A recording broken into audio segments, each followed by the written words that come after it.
Selamat berjumpa kembali saudara kekasih Tuhan.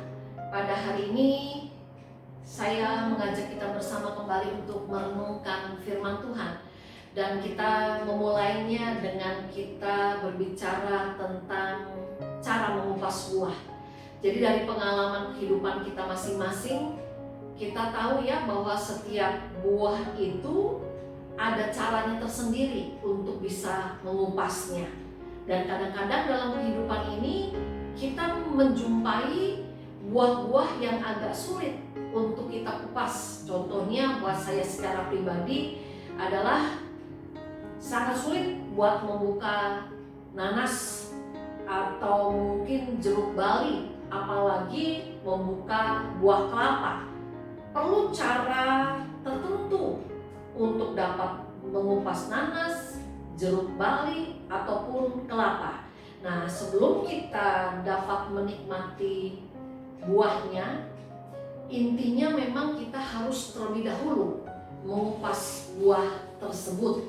Nah, kalau kita lihat saudara, bagaimana kita dapat membersihkan atau membuka buah tersebut, kita memang harus mau mempelajarinya.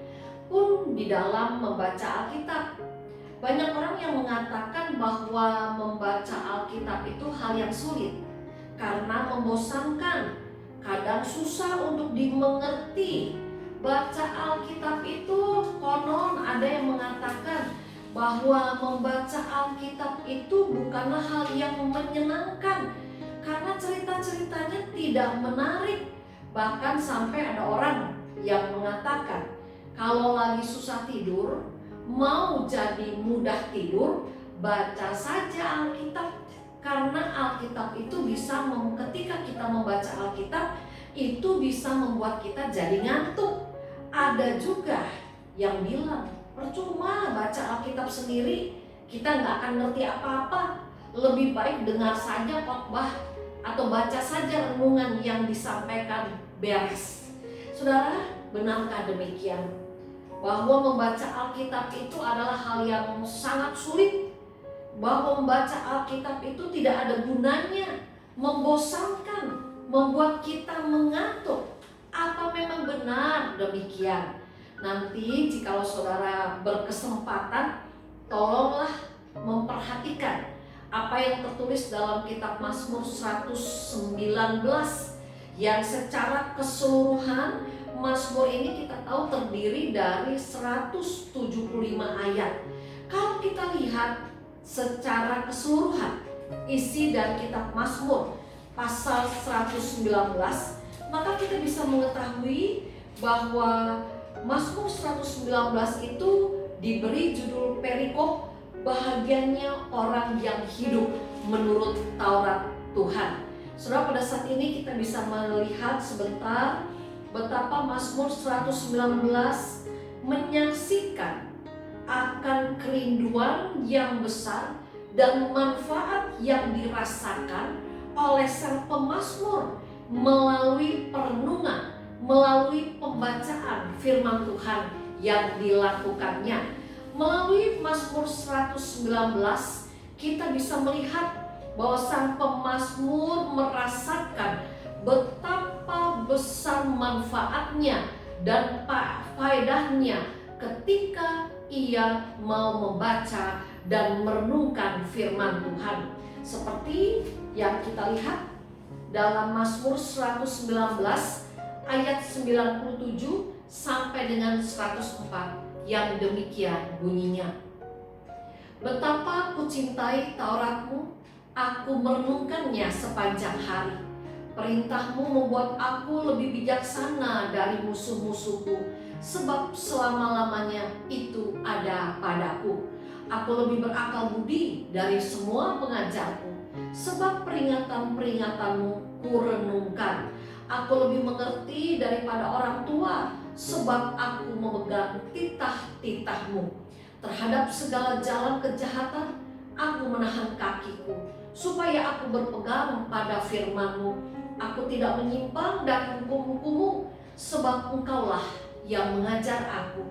Betapa manisnya janji-Mu itu bagi langit-langitku, lebih daripada madu bagi mulutku. Aku beroleh pengertian dari titah-titahmu. Itulah sebabnya aku benci segala jalan dusta. Saudara, kita bisa melihat betapa sang pemazmur merasakan manfaat yang besar ketika ia mau merenungkan firman Tuhan. Jadi saudara, kalau memang saya dan saudara rindu untuk dapat mengalami seperti yang sang pemazmur alami, marilah ketika kita membaca dan merenungkan firman Tuhan, lakukanlah dengan sikap hati yang sungguh-sungguh mencari Tuhan.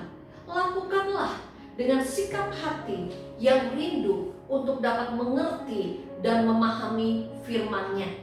Ketika saya dan saudara membaca firman Tuhan, jauhilah sikap yang dapat menjadi penghalang untuk kita dapat mengerti, untuk kita dapat memahami firman Tuhan. Sikap apa saja yang dapat menghalangi kita untuk kita dapat mengerti dan memahami firman Tuhan yang kita baca? Misalnya, ketika saya dan saudara membaca Alkitab hanya sekedar sebagai kewajiban.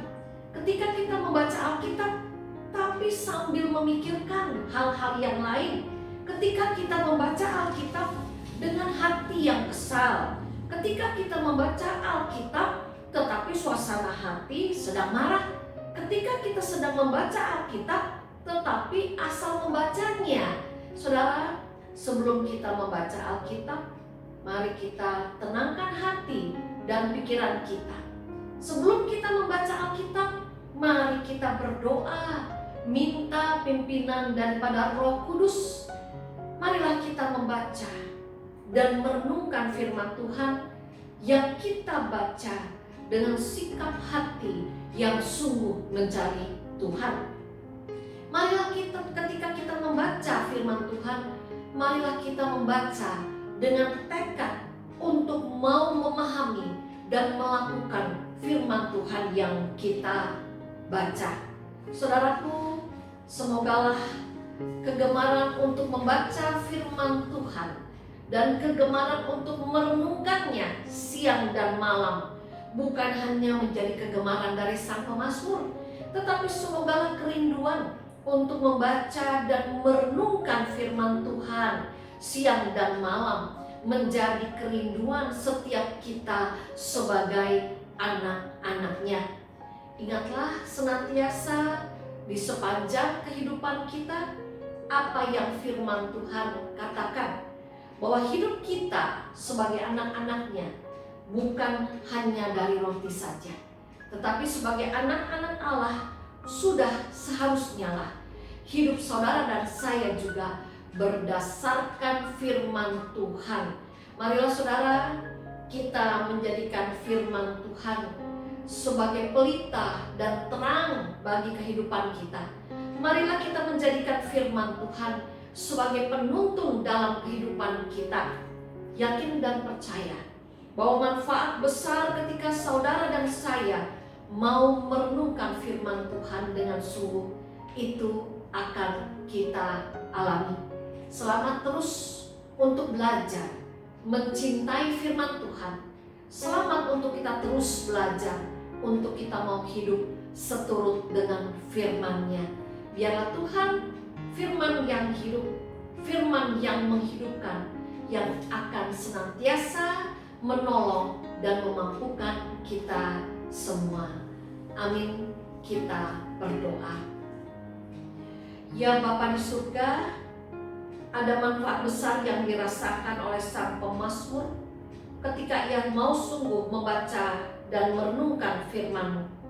Biarlah kiranya apa yang menjadi pengalaman iman dari sang pemazmur boleh menjadi pengalaman iman kami ketika kami sungguh-sungguh mau membaca dan merenungkan firman-Mu seperti yang Engkau kehendaki. Dan di dalam nama Tuhan Yesus kami berdoa. Amin.